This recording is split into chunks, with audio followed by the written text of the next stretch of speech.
With a news update on WHTC Holland's Cool FM, I'm Gary Stevens. Another step in the process of having a dedicated municipal recreation center in the city of Holland could take place tonight. The City Council is being asked to authorize up to $22 million in limited tax general obligation bonds to pay for constructing a multi-use 83,000-square-foot complex adjacent to Smallenberg Park off of Fairbanks Avenue near Ray and Sue Smith Stadium. The structure would feature 4 full-sized basketball courts, which could be converted for other purposes, along with multi-use spaces to accommodate non-sports-related recreation programming.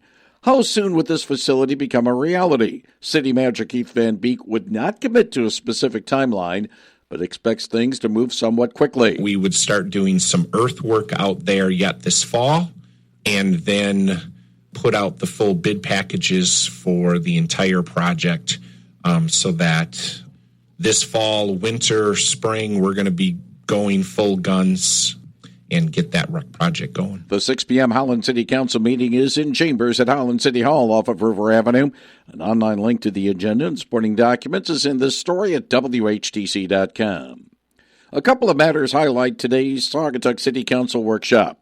One is a request from a short-term rental property owner to amend the current ordinance in order to allow for late renewal applications past the expiration date of an STR license.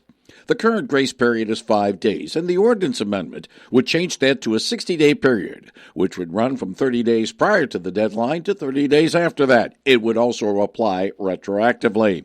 Another is a presentation by the Logo and Branding Committee on its recommendation for a new look for the city. As City Manager Ryan Cummins pointed out, it has been nearly 2 decades since the current logo was created. What you saw from some of our regional partners, the Convention and Visitors Bureau and City of the Village of Douglas and the Township, is that in recent years they've kind of embarked upon an update and refresh project as well to update their logos and branding, and they've come up with some beautiful websites and great new signage, and I'm essentially recommending that we kind of take that next step as well. No final decisions will be made during the 4 p.m. workshop in the second-floor meeting room of Saugatuck City Hall off of Butler Street. These matters should be considered further during this coming Monday's business meeting. An online link to the workshop agenda and supporting documents is in this story at WHTC.com. Just how well are classroom instructors being paid in Michigan?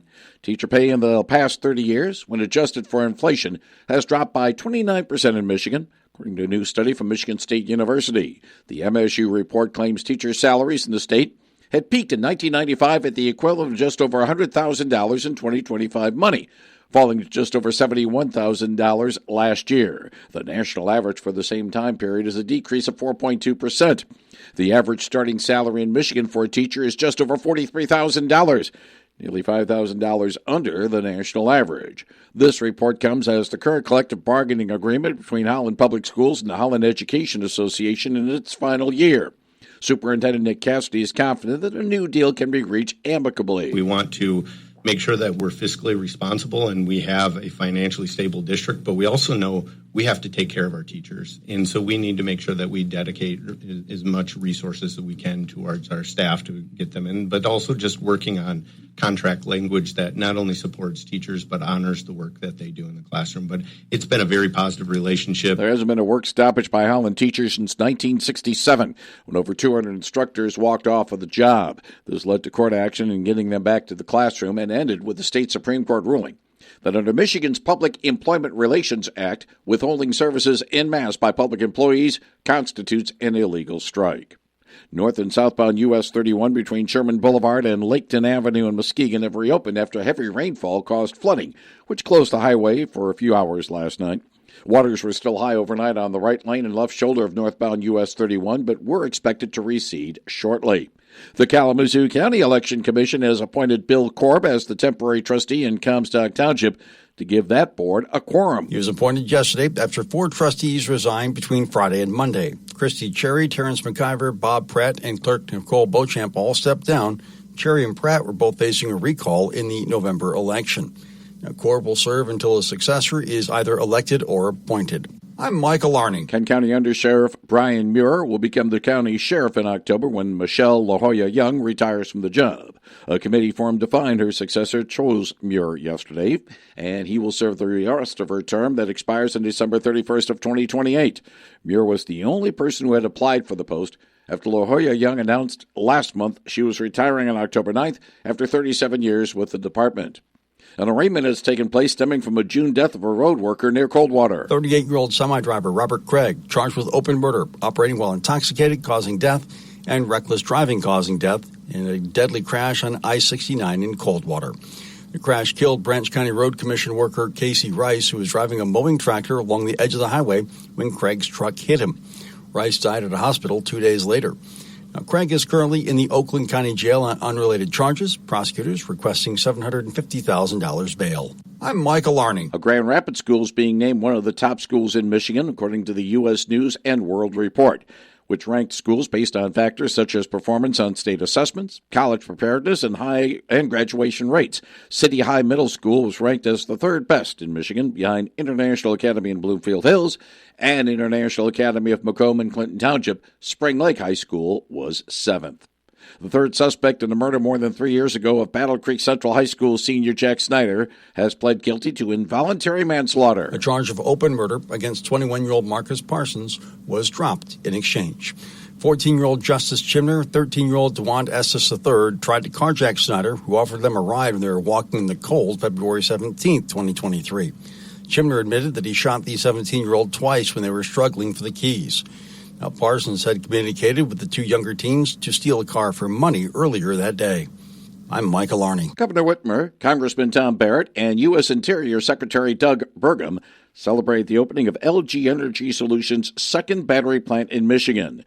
The new complex in suburban Lansing will make batteries for both electric vehicles and energy storage systems and augments a current facility off of East 48th Street in Holland.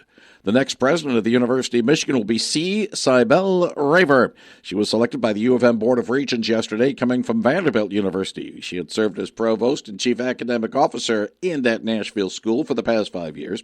Raver will succeed Domenico Grasso, who will stay in office through November 30th to assist in the transition, and would become the university's 17th president, taking over after the school restarted a search when President-elect Kent Severud had to step aside following a brain cancer diagnosis.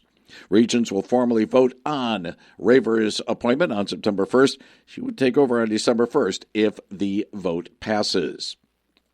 In Newaygo County, the sheriff's office there says deputies had to remove a python from a barn earlier this week. Deputies were called to the barn on Thornapple Avenue near East 96th Street on Monday for the stake. It's not native to Michigan. The python was safely rescued, taken to the county's administration building, and officials there are working to turn it over to an exotic animal rescue.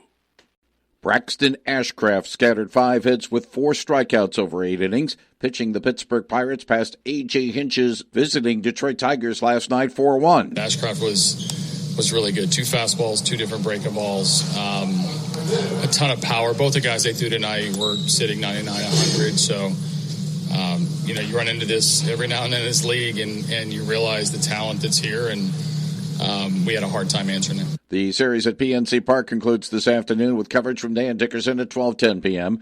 on WHTC Holland's Cool FM. Alex Bregman's RBI single in the bottom of the 9th inning enabled Craig Counsell's Cubs to get past the visiting White Sox last night 4-3. A lot of good things happened. We had some good pitching performances, and then Alex came up with, two huge hits, 2 two-out hits. Big night for Alex, for sure. The series at Wrigley Field in Chicago concludes this afternoon. 4 South Bend pitchers teamed to allow just a Bryce Rayner first-inning homer, striking out 16 Whitecaps in the process.